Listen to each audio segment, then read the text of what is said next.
जैसा कि हमने पिछले पार्ट में देखा था कि वूकोंग अपनी पावर से व्हाइट बियर्ड के साथियों पर अटैक कर देता है और उन्हें काफ़ी हार्ड कर देता है।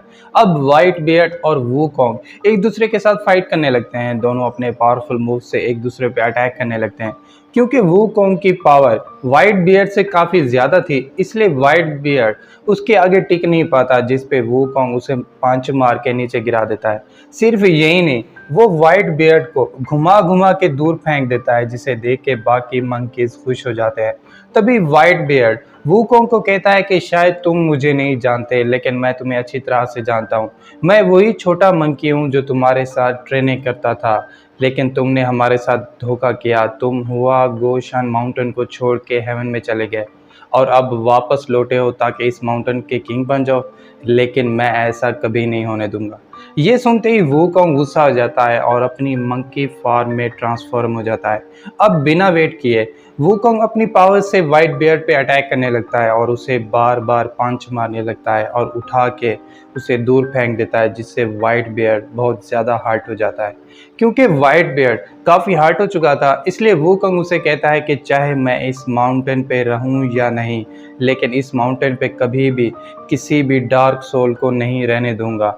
जिस पे व्हाइट बियर्ड उसे बताता है कि इसके भी जिम्मेदार तुम हो, क्योंकि तुम हमें अकेला छोड़ के चले गए थे। हमारे पास इतनी पावर नहीं थी कि डार्क सोल का मुकाबला करते, इसलिए मुकाबला करने की बजाय हम डार्क सोल के साथ मिल गए। ये कहते ही व्हाइट बियर्ड वूकोंग पे अटैक करने लगता है, मगर वूकोंग एक पंच मार के उसकी सोल छीन लेता है, यानी उसकी जान ले लेता है। जिसके बाद वूकोंग कहता है कि तुम गलत हो, क्योंकि तुम ज़्यादा पावर हासिल करने की लालच में डार्क सोल के साथ मिल गए थे और डार्क सोल की इस माउंटेन पे कोई जगह नहीं है। क्योंकि व्हाइट बियर्ड मर चुका था, इसलिए ये देख के सब खुश होने लगते हैं। वो सब वूकोंग को थैंक्स कहने लगते हैं, मगर वूकोंग उन सब को डरा के वहाँ से भगा देता है। इसी बीच तगाता भी वहाँ जाता है और आते ही वूकोंग के साथ बातें करने लगता है। क्योंकि तगाता उससे 16 साल के बाद मिल रहा था, इसलिए वूकोंग उससे नाराज़ हो जाता है और बात किए बगैर वहाँ से चला जाता है। जिस पे तगाता उसे कहता है कि तुम्हारी लाइफ में ढेर सारे काम होंगे, लेकिन इस वक्त मुझे तुम्हारी हेल्प की ज़रूरत है। ये सुनते ही वूकोंग उसकी हेल्प करने के लिए राज़ी हो जाता है। अब वूकोंग तगाता के साथ आशुरा किंगडम चला जाता है।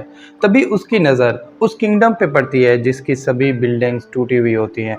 ये देखते ही वूकोंग तगाता से पूछता है कि यहाँ क्या हुआ है, जिस पे तगाता उसे बताता है कि 300 साल पहले हेवनली आर्मी और अशूरा किंगडम के बीच जंग हुई थी, जिसमें हेवनली आर्मी ने इस किंगडम को काफ़ी हद तक डिस्ट्रॉय कर दिया था, मगर अशूरा किंगडम के लोग बहुत पावरफुल थे, इसलिए वो हेवनली आर्मी को हराने में कामयाब हो गए। लेकिन जब वो भाग रहे थे तो उनके लीडर डी शीटियान पे अशूरा किंग ने अटैक कर दिया था, जिससे उसकी हेवनली सोर्ड अशूरा किंगडम में गिर गई। इस रिवील के साथ ही टगाटा वूकोंग को कहता है कि मुझे वो हेवनली सोर्ड चाहिए। ये सुनते ही पहले तो वूकोंग खामोश हो जाता है, मगर बाद में उसका मजाक उड़ाने लगता है। जिस पे तगाता उसे कहता है कि वेस्ट सिटी में पहुंचने के बाद मैं तमाम अशूरा वॉरियर्स और अशूरा किंग को अपने जाल में फांस लूँगा और तुम इसका फ़ायदा उठा के उस सोर्ड को चुरा लेना। जिसके बाद आगे क्या करना है तुम्हें ये स्क्रोल बताएगा। ये सब कहने के बाद तगाता वूकोंग को लेके वहाँ से वेस्ट सिटी की तरफ चला जाता है। अब तगाता वूकोंग को आशुरा किंग के बारे में बताने लगता है, जिसमें कुछ बच्चे एक मॉन्स्टर को खा रहे होते हैं और उसका खून पी रहे होते हैं। तभी उनकी नज़र लू पे पड़ती है, जो कि रो रहा होता है। जिस पे एक बच्चा उससे रोने की वजह पूछता है। ये सुनते ही लू उन्हें कहता है कि एरिना बैटल में मैं तुम सबको मार डालूंगा, इसलिए मैं एडवांस में रो रहा हूँ। ये सुनते ही सभी बच्चे हंसने लगते हैं और लू की बात का मजाक उड़ाने लगते हैं। तभी एरिना बैटल स्टार्ट हो जाता है, जहां आशुरा किंगडम के सभी योद्धा इकट्ठा होते हैं। लू उन सब बच्चों के साथ फाइट करता है और एक एक करके सबको मार डालता है। इसी बीच वही बच्चा जिसने लू से उसके रोने की वजह पूछी थी, वो लू को मॉन्स्टर बुलाने लगता है, जिस पे लू उससे माफ़ी मांगता है और अटैक करके उसकी भी जान ले लेता है।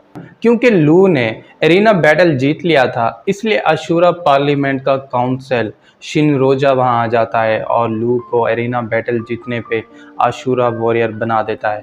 क्योंकि अशूरा वॉरियर्स आशूरा किंग के अंडर काम करते थे, इसलिए लू शिनरोजा की बात मानने से इनकार कर देता है और कहता है कि आशूरा किंग्स ताकत की खातिर एक दूसरे को मार डालते हैं और इस वजह से हमारे किंगडम के योद्धा कम होते जा रहे हैं, इसलिए मैं इस पोस्ट को कबूल नहीं करता। ये सब सुनते ही वूकोंग खामोश हो जाता है और कहता है कि मैं डायरेक्ट आशूरा किंग को चैलेंज करूंगा और उसे हरा के हेवनली स्वॉर्ड हासिल करूंगा।